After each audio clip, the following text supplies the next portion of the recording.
మామ ఆఫీస్లో నేను ఎగ్జాక్ట్ గ్రామర్తోనే మాట్లాడుతున్నా, కానీ ఎవ్వరు ఇంప్రెస్ అవ్వట్లేదు. అందరు చాలా ఏదో రోబోటిక్గా నేను మాట్లాడుతున్నాను ఫీల్ అవుతున్నారు. ఎందుకంటే నువ్వు మైండ్లో తెలుగు నుంచి ఇంగ్లీష్లో ట్రాన్స్లేట్ చేసి మాట్లాడుతున్నావు. ఫర్ ఎగ్జాంపుల్ ఒక చిన్న టెస్ట్ పెట్టుకుందాం. నేను చాలా బిజీగా ఉన్నాను, ఇది నువ్వు ఆఫీస్లో ఎలా చెప్తావు?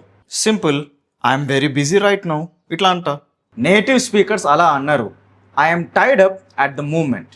వాళ్ళు ఇలా అంటారు. ఇది చాలా న్యాచురల్గా అండ్ ప్రొఫెషనల్గా ఉంటుంది. ఓకే అలానా, సరే. నా వల్ల ఒక చిన్న మిస్టేక్ అయింది రిపోర్ట్లో, ఇది ఎలా చెప్పొచ్చు?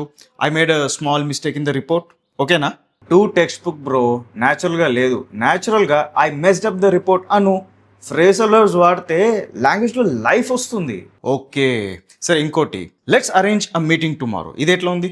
Very stiff. Just say let us catch up tomorrow. Short, sweet, to the point and న్యాచురల్గా ఉంది. నేను కూడా ఇలానే గ్రామర్ ఫ్లూయెన్సీతో ఆలోచిస్తాను, కానీ ఇప్పుడు న్యాచురల్ ఫ్లూయెన్సీతో మాట్లాడితే ఎంత డిఫరెంట్ అండ్ ఎంత పవర్ఫుల్గా ఉందని నాకు క్లియర్గా అర్థమవుతుంది. ఎగ్జాక్ట్లీ, గ్రామర్ రూల్స్ బట్టి కొట్టడం వల్ల లాభం ఏం లేదు. రియల్ లైఫ్ సిచ్యువేషన్స్లో న్యాచురల్ ఫ్లూయెన్సీ పనికొస్తుంది. మరి న్యాచురల్ ఫ్లూయెన్సీ ఎలా నేర్చుకోవాలి? ఈ గ్రామర్ రూల్స్ నేర్చుకుని మైండ్లో ట్రాన్స్లేట్ చేయడం తప్ప నీలాగా న్యాచురల్ ఫ్లూయెన్సీతో మాట్లాడితే ఏం చేయాలి? గ్రామర్ రూల్స్ అయితే జస్ట్ గ్రామర్ నేర్చుకున్న వరకే పనికి వస్తుంది.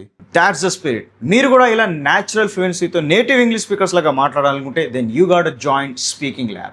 అవునా, ఈ కోర్స్ చేరిపోతే న్యాచురల్ ఫ్లూయెన్సీ నేర్చుకోవచ్చా? జస్ట్ వీడియోస్ చూస్తే చాలా? నో, ఇది జస్ట్ కోర్స్ కాదు, it's a committed process. 3 months duration ఉంది అండ్ 100 days హోంవర్క్ స్ట్రిక్ట్గా చేయాలి. మీరు కమిటెడ్ ప్రాసెస్తో హోంవర్క్ చేస్తాము అని అంటే నేను మీతో ఇలా న్యాచురల్ ఫ్లూయెన్సీతో మాట్లాడించడం నాకు తెలుసు. మీరు కూడా న్యాచురల్ ఫ్లూయెన్సీతో ఇంగ్లీష్ మాట్లాడగలుగుతారు. టెక్స్ట్ బుక్ గ్రామర్ రూల్స్ లాగా మాట్లాడుతున్నంత వరకు మీకు ఎవరు రెస్పెక్ట్ ఇవ్వరు, మీరు చెప్పే మాటకి విలువ ఉండదు. మీరు అదే న్యాచురల్ ఫ్లూయెన్సీతో మాట్లాడుతున్నట్టు ఒక్కసారి ఊహించుకోండి. మీకు వచ్చే రెస్పెక్ట్, జనాలు మిమ్మల్ని చూసే తీరు, మీకు వచ్చే రికగ్నిషన్ అండ్ దానివల్ల మీకు కలిగే ఇన్కమ్ ఆపర్చునిటీస్ చాలా చాలా ఉంటాయి. And that's the power of natural fluency. Natural fluency అలానే నేర్చుకోలేము, ఇది ఒక కమిటెడ్ ప్రాసెస్. నేను మిమ్మల్ని 100 days హోంవర్క్ చేయండి అని అంటున్నాను. మీరు సిన్సియర్గా కమిట్ అయ్యి మేము 100 days హోంవర్క్ చేస్తాం, ఎందుకంటే న్యాచురల్ ఫ్లూయెన్సీతో మాట్లాడడం మాకు ఇంపార్టెంట్ అని మీరు రియలైజ్ అయితే then you have to do speaking lab.